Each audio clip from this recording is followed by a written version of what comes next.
Guys, आज हम करेंगे एनाटमी एंड फिजियोलॉजी। चैप्टर चला हुआ था हमारा थर्ड, सेल एंड टिश्यू। तो अब हम आ चुके थे the cell cycle.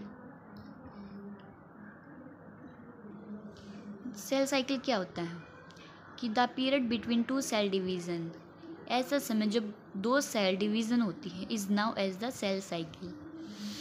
The period between two cell division is now as the cell cycle which has two phase. इसके दो फेसेस मिलते हैं हमें मेन। एक तो होता है माइटोसिस, जिसे हम एम फेस भी कहते हैं, एंड इंटरफेस। ठीक है, ये हमारे सेल साइकिल की नोट्स हैं मेन। ये हमारे नोट्स हैं जो हमने बात बताई थी। ये होती है body cell and sex cell. ये सेम बॉडी सेल को क्या कहते हैं हम? सोमेटिक सेल भी कह सकते हैं, और सेक्स सेल को क्या कहेंगे? Specific cell. तो इसमें जो हमारा न्यूक्लियस था उसके अंदर हमने कहा था कि डीएनए की फॉर्म में पड़े हुए क्रोमोसोम। तो 46 नंबर होता है उनका, जिसे हम पेरेंट सेल भी कहते हैं। दोनों में से इसमें 2n, मतलब 2n का मतलब 2 न्यू, दो नए बनेंगे इसमें। बॉडी सेल में ना क्रोमोसोम की संख्या नहीं बदलती, जिसे हम कहेंगे haploid. Chromosome number remain same, chromosome number change नहीं होंगे, सेम रहेंगे। इसमें क्या होगा कि पेरेंट सेल थे, इसमें 4n, मतलब इसमें 4 तक नए बन सकते हैं सेल। इसमें क्रोमोसोम नंबर चेंज होगा, जिसे हम क्या कहेंगे? डिप्लॉइड। 46 क्रोमोसोम था, यहाँ पे 23 हो गए। तो बॉडी सेल डिवीज़न, जब बॉडी सेल डिवीज़न होगी तो उसे क्या कहेंगे? माइटोसिस। जब सेक्स डिवीज़न सेल तो मियोसिस कहेंगे। ओके, तो सेल साइकिल के हमारे दो फेसेस थे, एक तो इंटरफेसिस था और एक था माइटोसिस फेस। तो अब हम आ जाते हैं इंटरफेस। इंटरफेस के मेन 3 पार्ट हैं, G1,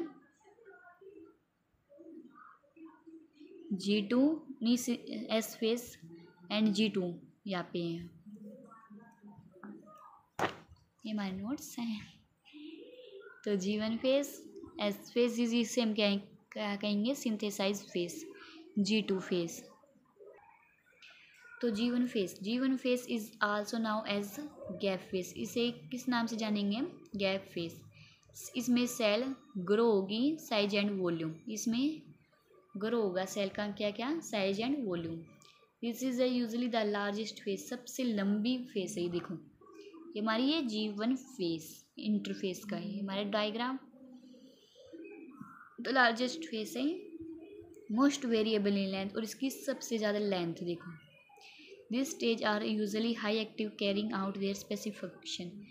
इसमें ना सेल हाईली एक्टिव होती हैं। फिर हमारा एस फेज, जिसे हम क्या कहेंगे? Synthesize phase. The chromosome replicate forming two identical copy of DNA. जो डीएनए था ना उसकी 2 कॉपी बन जाएगी, 46 और फिर एस फेस में वो जुड़ के क्या हो जाएंगे? 92 क्रोमोसोम हो जाएंगे हमारे टोटल। हमारा G2 फेस, इसमें सेल प्रिपरेशन होगी डिवीज़न के लिए। अब हम आगे माइटोसिस पे। इसमें कितने पार्ट है? 5। प्रोफेस, मेटाफेस, एनाफेस, और थे हमारे जैसे कि टेलाफेस एंड साइटोफेस। अब है prophase. Thread like structure change in coil like structure.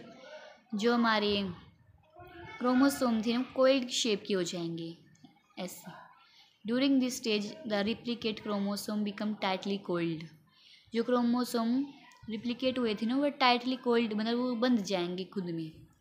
Each of the original 46 chromosome unit, इसमें 46 क्रोमोसोम हो जाएंगे। The centralized migrate to each end of the cell and the nucleus and nuclear envelope disappear.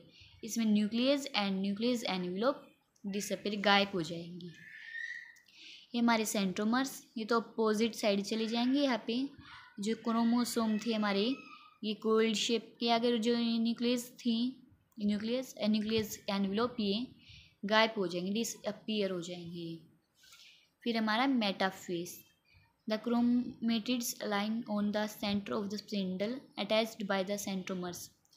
जो हमारे सेंट्रोमर्स थे ना, यहाँ पे opposite side पे चले गए यहाँ पे, फिर यहाँ इसमें से एक धागे की तरह संरचना निकली जिसे हम कहते हैं स्पिंडल फाइबर्स। ये जो क्रोमोसोम है इसके अटैच्ड हो जाएंगे। फिर हमारा anaphase, the सेंट्रोमर्स separate.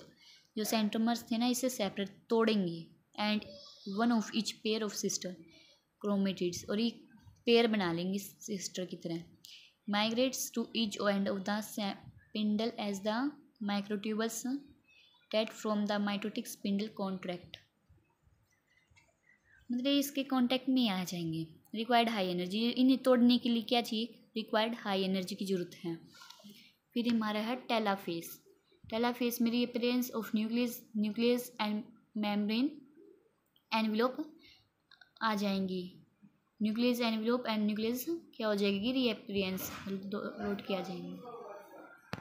Cytokinesis start, तो साइटोकिनेसिस की प्रक्रिया स्टार्ट हो जाएगी। Cytokinesis formation and two daughter cell वो बन जाएंगे और having equal number of chromosome, और 46 क्रोमोसोम हो जाएंगे। तो हमारा कंप्लीट होता है आज द सेल साइकिल।